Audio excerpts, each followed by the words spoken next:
Widespread devastation from Hurricane Helene. 30 people reported dead, at least 7 of them here in Florida after that storm scraped Big Bend earlier as a Category 4. Our West Coast wiped out by severe flooding. Chopper 2 aerials show the widespread impact that this storm had. Now, people returning home after evacuating are finding their property in ruins. This afternoon, we have team coverage on the aftermath of Hurricane Helene in parts of Florida, from Tampa to the Panhandle to right here at home as people surveyed that damage.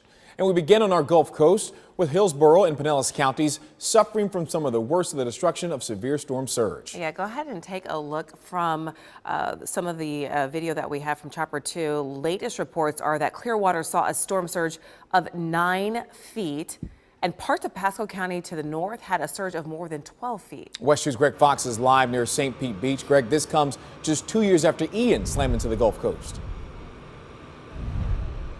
When you think about it, tomorrow is the anniversary of when Ian slammed into the Gulf Coast just off of the Fort Myers beaches. That's just 80 miles south of us. And that's got more than $50 billion so far in insured damages that are still being paid through claims. Now you take a look at this. You've got a whole row of people.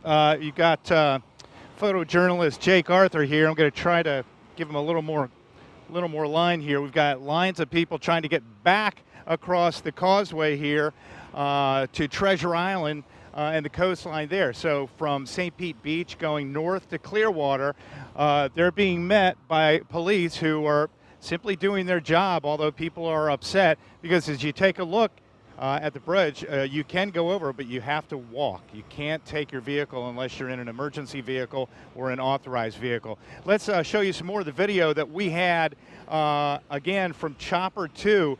This devastation, according to people that I have talked to that have walked over the Causeway Bridge to try to get either an Uber or get into other vehicles or relatives' cars to get to a hotel. They say it is absolutely obliterated all the way up to Clearwater Beach.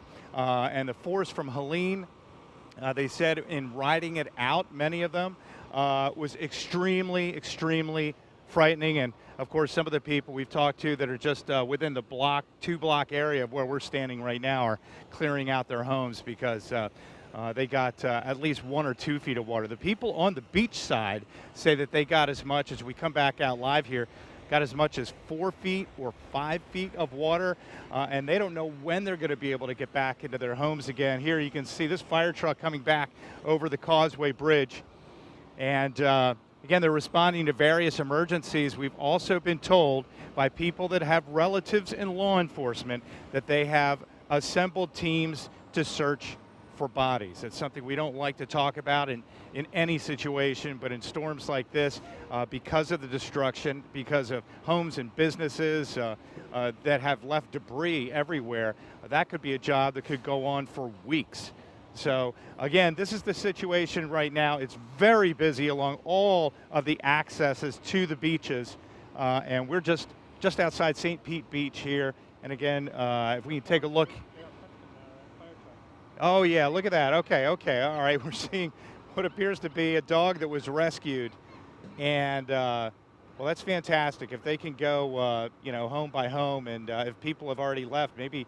And it looks like, oh, okay, yeah, looks like this lady and her dog, if I'm reading this right, were rescued from her home, and I guess rode out the storm, and now she's got to find someplace else to live right now with either friends or relatives or stay in a hotel at this point.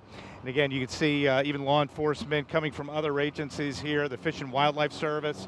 They've got some ATVs that they're bringing in along with a row of trucks. And we're going to continue to observe this and talk to some other people that rode through Helene at its worst and are trying to sort things out when it comes to their homes and their businesses. We're live near St. Pete Beach. Greg Fox, West 2 News. Greg, thank you. Of course, Hurricane Helene made landfall near Perry up in the Big Bend. Yeah, take a look at these aerial shots in Taylor County. The storm slammed this community as a Category 4 around 11:10 last night. West 2's Justin Shecker is there live this afternoon. And Justin, this is a community that has been hit with several hurricanes recently. 3 times in just 13 months. And actually just moments ago, Governor Ron DeSantis was here on the ground in Perry, meeting with some of the residents who suffered some of the worst damage from this Cat 4 hurricane. Our photographers zoom in. This is the Taylor County Administrative Building. Just look at that pile of debris that is lining the street here in the Perry area. Now, actually, the governor spoke to the woman you're about to hear from. Her fish camp was completely destroyed by the water. Well, we measured it and it was 20 feet storm surge. The morning after Hurricane Helene's landfall, Those are our cabins and our houses that you can't even see. Our store, we don't even know where that is. she says the Spring Warrior fish camp she owns with her husband is a total loss. Everybody has texted me and said, what can we do? What can we do? What can we do? But I just don't think there's anything. I mean, there's nothing there to rebuild. To me, you just need a bulldozer. Marion rode out the major hurricane away from the Gulf Coast, where repairs are already underway. Despite 3 major hurricanes barreling into this Big Bend community in 13 months, CJ Melton says he has no plans to leave his home of 50 years. No, this is where I'm gonna stay. You can't run, you can't hide from a storm. About 20 minutes after Hurricane Helene made landfall Thursday night, a guest at this Perry Motel tells us the awning came crashing down. The whole canopy just collapsed. Longtime resident Michael Parker shared this message for local, state, and federal officials.